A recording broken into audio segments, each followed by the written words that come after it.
que legal. Hoje estamos aqui no podcast recebendo uma figura queridíssima, Kátia Costa, por sinal, candidata a vereadora.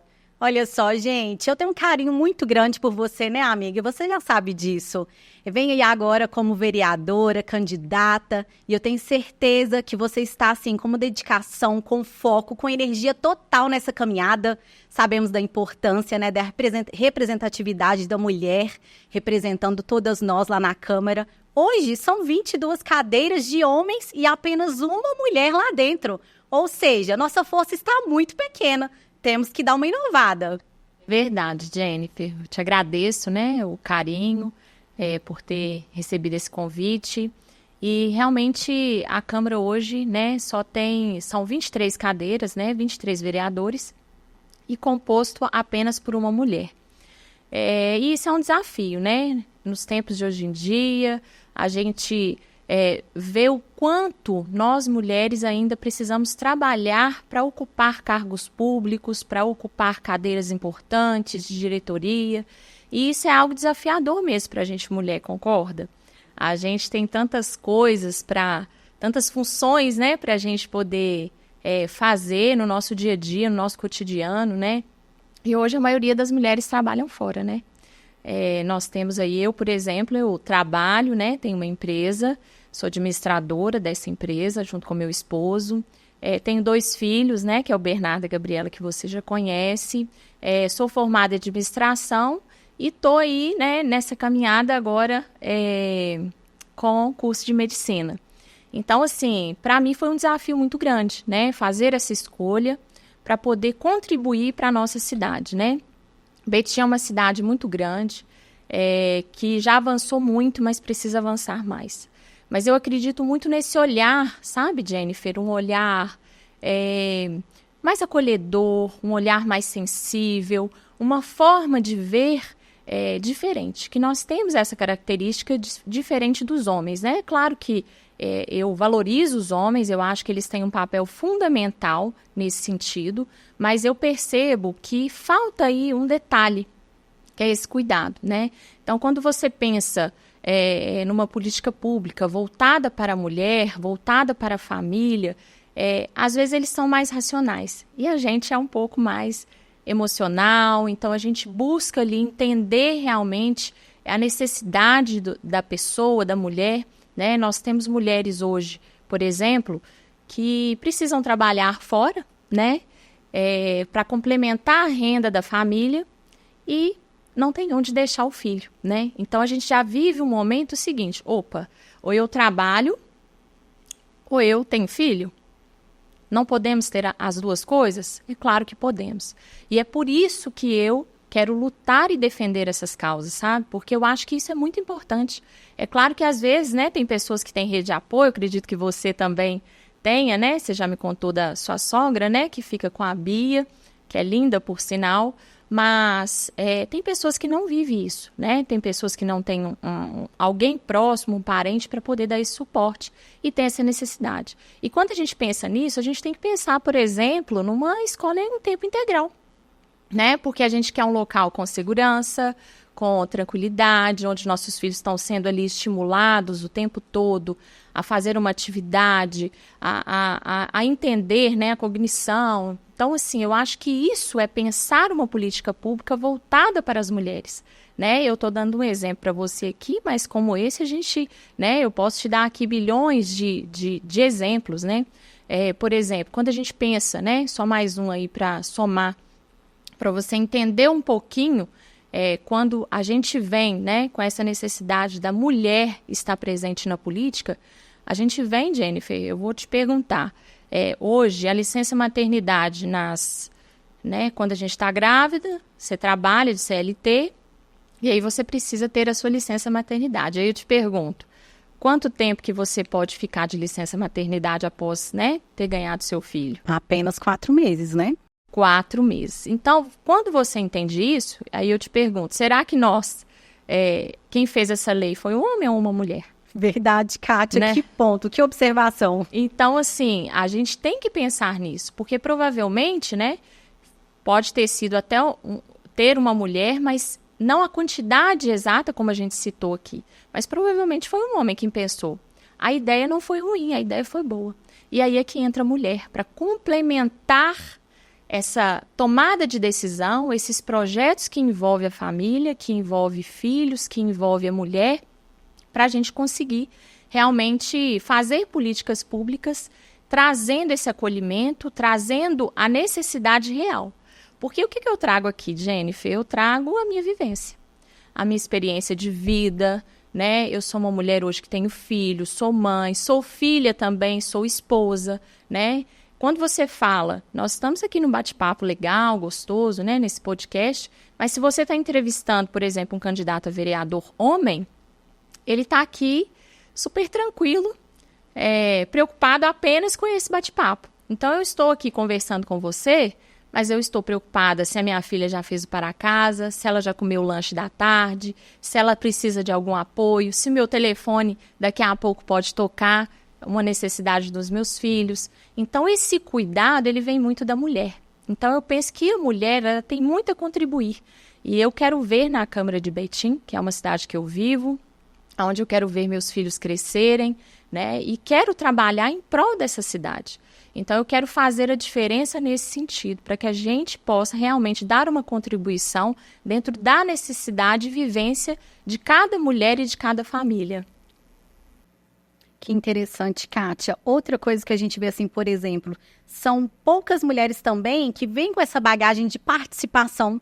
E o seu caso é um caso muito interessante, que já vem lá do seu sogro querido, vem do seu esposo. Então, eu tenho certeza que você já vem preparada. Não foi uma vereadora, não teve, né, assim, essa participação diretamente. Mas eu tenho certeza que você já vem com essa bagagem para contribuir. Com certeza, Jennifer, olha só. Eu nunca ocupei cargos públicos, mas eu sempre estive ali nos bastidores, né, das campanhas políticas do meu marido, envolvido com ele ali, né, casei com um político.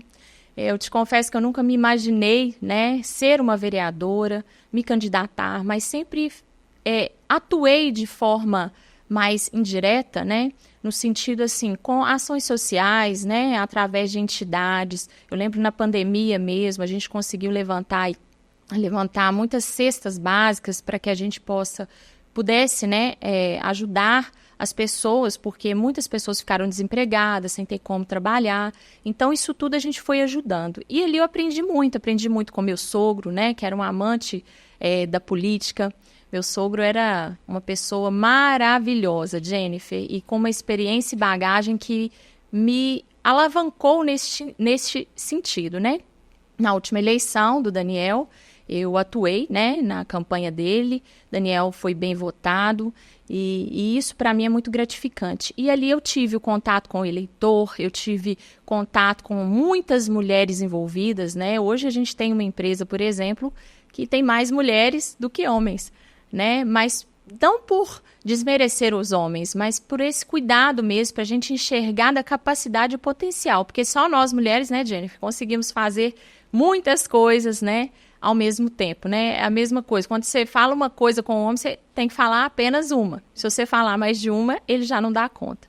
Então, eu acredito muito nesse meu potencial realmente, essa experiência e essa vivência na política, nesse contato direto, né, com cada eleitor, com cada eleitora, me fez entender a real necessidade. E eu quero muito uma política participativa, porque uma coisa, Jennifer, é eu pensar, outra coisa é viver. Então, quando você fala, por exemplo, numa inclusão, né, numa política de inclusão, o que a gente pode imaginar? Né? Eu posso pensar, olha, nós precisamos ter um acesso específico para travessia de rua, que seja, para um cego, para alguém que tem alguma deficiência, é uma coisa. Mas eu conversar com o eleitor que tem uma deficiência é diferente, porque ele vai trazer a real necessidade.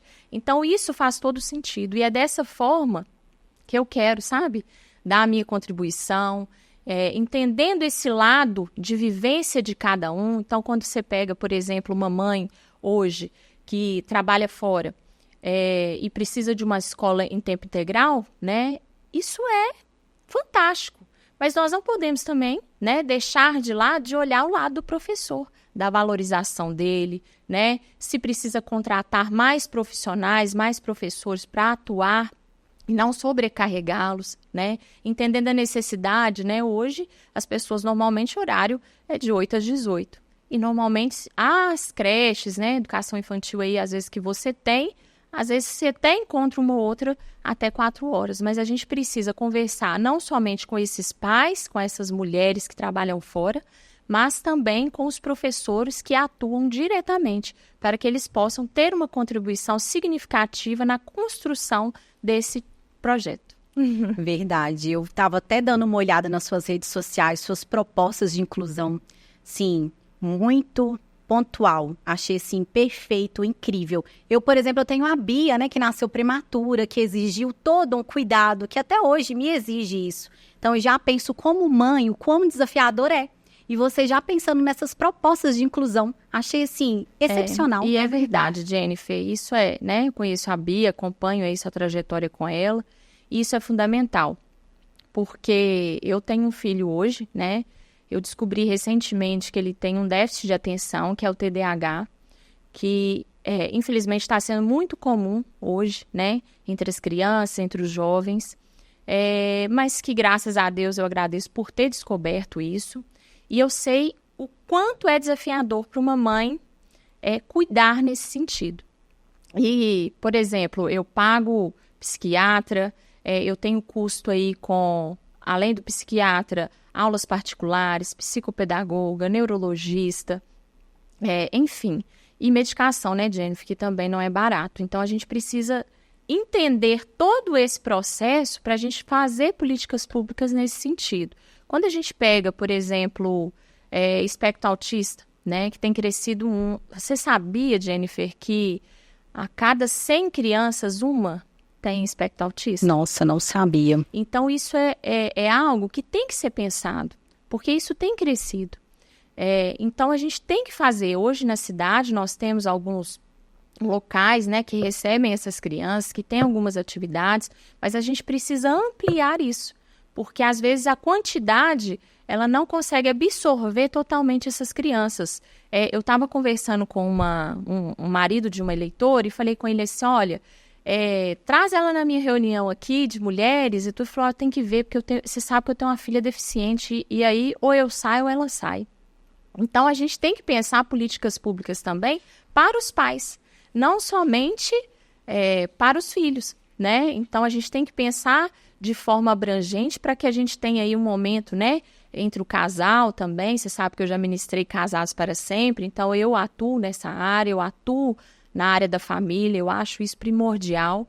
E esse cuidado, né, tanto com o espectro autista, como a pessoa com deficiência, eu acho que esse cuidado e esse olhar sensível, a mulher tem muito a contribuir. Eu acho que hoje na Câmara, né, por ter uma só mulher, às vezes não consegue ter esse detalhe, ir lá na raiz para a gente conseguir enxergar o que a gente poderia fazer exatamente para conseguir ter projetos que abranjam e sejam, assim, de forma holística mesmo, para a gente tentar ali alavancar, né, esse tipo de política. Eu acho interessante também o que você citou sobre os adolescentes, né? Eu vejo que sua preocupação vai muito além. Eu acho que abrange mesmo um todo na família. Então, eu vi você citando sobre cursos profissionalizantes, sobre esses adolescentes que estão por aí também, né? Muito ociosos, com certeza, sem o que fazer. Verdade. Eu tenho né, adolescente, mas eu sei da necessidade, né, de muitas mães, né? Eu tenho amigas em comum que têm a mesma idade, tenho amigas que têm filhos hoje, que têm 18 anos e estão aí procurando, né, batendo na porta do emprego e não conseguem, né? Porque normalmente as empresas, principalmente privadas, querem pessoas com experiência profissional, um profissional experiente.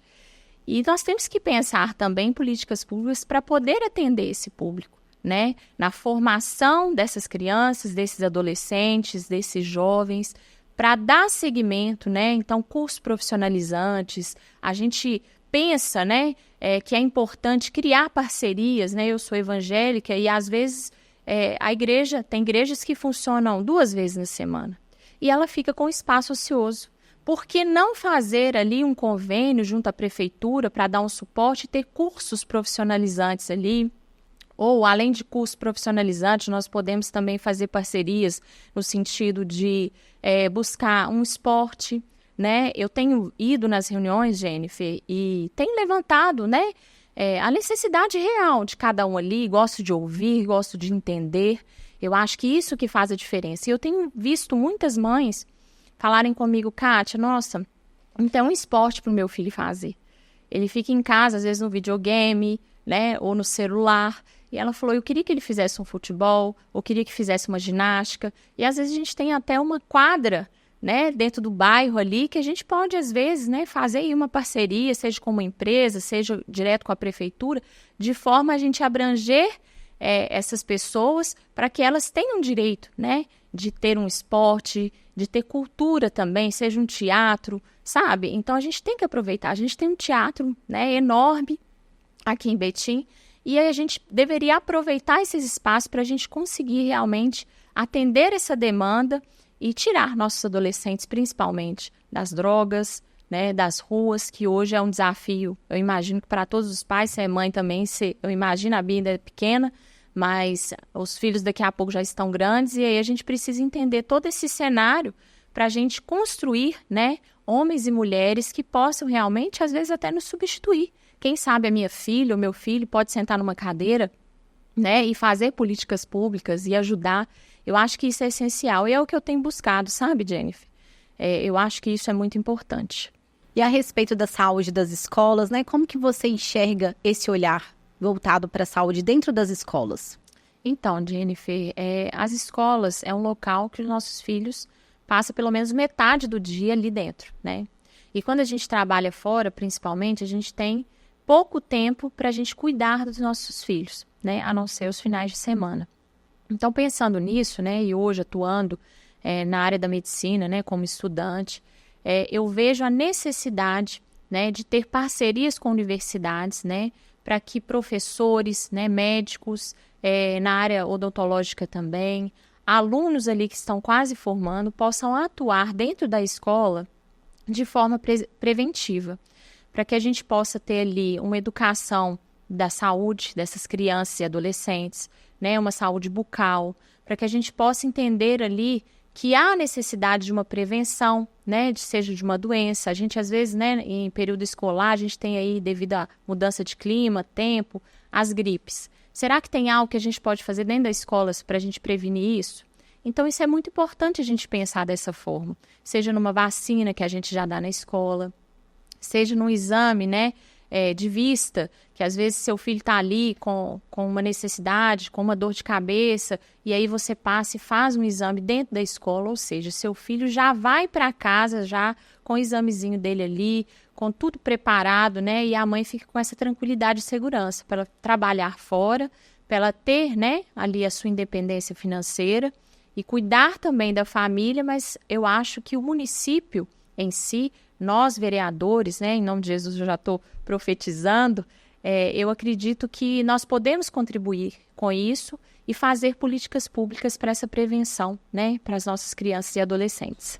E pegando já um gancho, assim, nesses núcleos de apoio que a gente está citando, eu vi você falando também sobre mulheres, né, que estão em posição de vulnerabilidade, que precisam também de um apoio. E eu acho mais interessante também que você não quer, assim, uma solução da noite para o dia. Você quer aprofundar o seu olhar humano lá na raiz do problema. Então, assim, achei super importante esse olhar seu. Isso é um ponto, Jennifer, assim, que eu tenho até uma experiência pessoal, né, de algo que, por exemplo, eu na minha infância, né, minha mãe era solo, mas a minha mãe teve um relacionamento, né, meu pai faleceu, eu era nova, e nesse relacionamento, a minha mãe, por exemplo, ela teve uma vivência infeliz, né, de agressão física, ela vivia uma violência doméstica, e minha mãe era uma mulher muito dependente, no sentido, assim, psicológico, sabe, porque a violência, ela não é só física, ela também é psicológica, ela é uma violência moral. Então, nós temos vários tipos de violência. E minha mãe, eu lembro, né, na época, que ela sofreu muito com isso. E para ela conseguir desvincular, ela não teve esse suporte. Então, eu vejo que hoje, muitas mulheres, infelizmente, né, sofrem violências, crianças são abusadas, né, adolescentes são abusados, e a gente vê que isso é algo que ainda, infelizmente, mantém. E como que a gente poderia pensar nisso? A gente tem que dar esse apoio. E pensar nesse apoio é pensar o quê? É pensar numa rede ali, Jennifer, integrada, sabe? Com pessoas que possam ter lá nesse núcleo, por exemplo, né? Vamos falar de um núcleo aqui, de uma rede integrada, onde eu tenho um psicólogo, onde eu tenho cursos profissionalizantes, onde eu dê capacidade dela enxergar, tanto psicologicamente, profissionalmente, que ela é capaz, que ela não precisa aceitar, né, viver dessa forma. A proteção também, ela é algo fundamental, né? Hoje a gente tem a Lei Ronda Maria da Penha, que é uma lei que tem um veículo exclusivo, né, na cidade de Betim, para poder atender essas demandas. Existe uma lei também que é Chame a Frida, que é um telefone, né, de celular, WhatsApp, que você consegue acionar. Então, eu acho que isso são maneiras da gente conseguir ampliar essa proteção, né, social, tanto com mulheres, como crianças, como adolescentes em vulnerabilidade. Eu acho que isso é muito importante. Kátia, eu fiquei assim, depois fiquei muito admirada, né? Achei muito bacana essa sua disponibilidade, esse seu olhar de colocar o seu nome à disposição dessa caminhada, porque requer uma coragem, né, minha amiga? Cá pra nós, requer muita coragem, disposição e energia. E esse seu olhar, eu tenho certeza que vai vir assim, para agregar demais. Então, eu falo assim, que surpresa boa essa sua candidatura. Isso foi algo, assim, que eu te confesso, né? Eu não imaginava viver esse momento. Eu estava com outros planos, né? Mas eu falei que Deus faz coisas com a gente que a gente nem imagina. Mas eu sempre tive esse olhar cuidadoso, sabe, Jennifer? Eu sempre quis estar envolvida em projetos sociais, com pessoas para poder ajudar, para poder dar a minha contribuição. E atuando hoje, por exemplo, na medicina, eu vejo que o quanto eu posso ser útil e o quanto eu posso ajudar. Porque a gente, às vezes, quer ficar confortável, né? Então, a gente acha assim, olha, minha vida tá boa do jeito que tá, não vamos mexer, não. Às vezes, a gente tem um receio da política por ser um ambiente muito masculinizado, né? Mas eu acho que se a gente não se dispor, né? Se a gente não tiver coragem de fazer isso, é como se a gente estivesse aceitando a situação como ela está, né? Com poucas mulheres mesmo, uma ou nenhuma cadeira hoje na Câmara. Então, assim, eu vi que muitas mulheres hoje na cidade se candidataram, se colocaram à disposição, e eu falei, são mulheres corajosas assim como eu, né? Que quer lutar pela família, pelas mulheres e principalmente para ter, né, políticas públicas voltadas com carinho. Eu quero ter esse olhar diferente, sabe, Jennifer? Eu quero olhar para cada mulher, eu quero entender a sua necessidade. Como eu falei, eu poderia escolher não fazer, mas eu falei, não, eu quero servir, eu quero dar a minha contribuição, eu quero deixar a minha marca nessa cidade como uma mulher que fez diferença de muitas outras. Então, esse é algo que eu carrego. Você falando que está cursando medicina, né? Que interessante. Então, assim, já vai chegar preparadíssima. E aí, aproveitando isso, o que você acha da saúde nas escolas, dessa prevenção, desse cuidado? Então, eu tenho, né, buscado entender, porque hoje eu já atuo dentro da unidade básica de saúde, ou seja, eu preciso estagiar. E aí eu pensei, gente, nós precisamos na nossa cidade, no município de Betim, ter parcerias com as universidades, com as faculdades, sabe, da área de medicina, de odonto, para que a gente possa trabalhar a prevenção. O que é trabalhar a prevenção, Jennifer? É trabalhar a prevenção não no sentido de tratar a doença, pelo contrário, né? É não esperar a pessoa adoecer. Então, se você hoje, né, você já previne, se você já faz ali seus exames, é claro que a gente tem um parâmetro de acordo com a idade, de acordo com cada um. Então, eu vejo que isso é fundamental nesse sentido. Então, quando você pega as escolas, né, seu filho fica lá normalmente por meio horário, né? e às vezes à tarde vai ficar em casa. Se você saiu para trabalhar, você não vai ter esse tempo para poder marcar um médico. Você vai ter que faltar do seu trabalho para você ir. E por que não fazer, né, ter atendimentos médicos, odontológicos dentro das escolas? Imagina seu filho que tem reclamado muitas vezes de uma dor de cabeça, né, de algo. Você fala, gente, será que é um problema de vista? Ou às vezes você nem se atenta que poderia ser. Às vezes acha que é uma garganta ou outra coisa, uma sinusite. E aí quando você olha, você fala, olha, a escola já fez um atendimento, porque ela precisa que, né, esses alunos que estão formando tenham a prática. Então, eles acompanhados ali por enfermeiros, por técnicos, por médicos, vão até a escola e fazem esse trabalho. Seja um exame de rotina, seja uma vacina, seja uma palestra, né, de higienização bucal. Às vezes você olha crianças que, né, novinhas, que já têm ali um problema dentário e tudo por conta disso. Porque não tem uma prevenção. Porque se você previne, Jennifer, você diminui os custos com a saúde, né? Porque a atenção primária, ela é a porta de entrada. Então, nós temos as secundárias, que são exames mais específicos, são especialidades, e temos a terciária, que são os hospitais, né? E às vezes você vai no hospital, você fala assim, nossa, tá cheio o hospital, tá demorando a atender, não tem médico. Por quê? Porque está acarretando nisso. Então, se a gente trabalha a prevenção, a gente consegue fazer com que isso não chegue a ser uma doença e a gente consiga, antes mesmo de virar uma doença, né, ou prevenir realmente, a gente não consiga chegar a um hospital e aumentar esses custos. E aí a gente vê esse caos que às vezes pode ficar, né? Eu falo que a saúde ela é um gargalo, ela é muito desafiador, mas eu entendo que tem que ser criado na porta de entrada, que é na atenção primária, para que a gente consiga realmente prevenir e prevenir desde o início. Prevenir desde a criança que está na escola, prevenir também o idoso, né? Porque nós sabemos que o idoso tem crescido essa população. A gente tem que cuidar do idoso, sabe, Jennifer? Porque a gente precisa ter espaços para poder receber, né? Nós sabemos que hoje o idoso, essa sarcopenia, que é a perda de músculo, né? Então, ele vai tendo essa perda gradativa, natural, né? Que é a senescência, o envelhecimento natural da gente. Então, a gente percebe que tudo isso faz com que a gente tenha esse cuidado maior. Então, se eu tenho um espaço para acolher isso, eu acredito que agora, inclusive, se eu não me engano, no projeto do Heron, né? Tem políticas públicas voltadas para o idoso, que eu achei muito importante, que é receber, ter núcleos também, ter espaços, né? Locais que recebam esses idosos para fazer uma fisioterapia, para fazer um pilates, para fazer uma atividade física, né? Para cuidar da alimentação, né? Hoje o SUS ele tem nutricionistas, tem psicólogos, então a gente pode unir tudo isso para ser funcional mesmo, né? Porque não adianta a gente ter e não saber usar.